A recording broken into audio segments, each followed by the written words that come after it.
Alright, if you don't know already, there's a new game for the Sega Genesis coming up. It's called Mega R-Type. It's by a person over on itch.io named TheRoboz. This is quite an interesting port because for one reason, R-Type never came out on the Sega Genesis. It only came out on one Sega console ever. Question is, do you know which one? Obviously, Sega Genesis is out. But anyhow, back to the game. This port, they're calling it Mega R-Type, which is, kind of falling back on the naming style for the back in the day. And it uses arcade graphic rips, like the sprites and stuff. They're not being recreated by the developer or anything, which is fine. I mean, at least they're telling us up front. These are not original sprites. They're using arcade sprites, which is cool.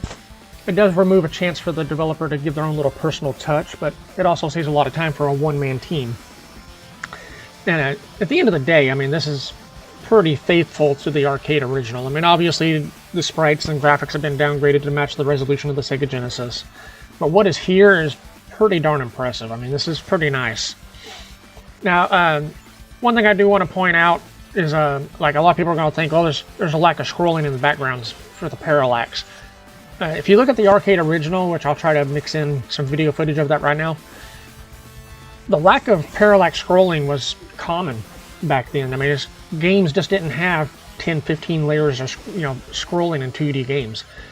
I believe this game came out in '87, which is long before Capcom, wowed the world with Street Fighter II and the line scroll floor, which is fine.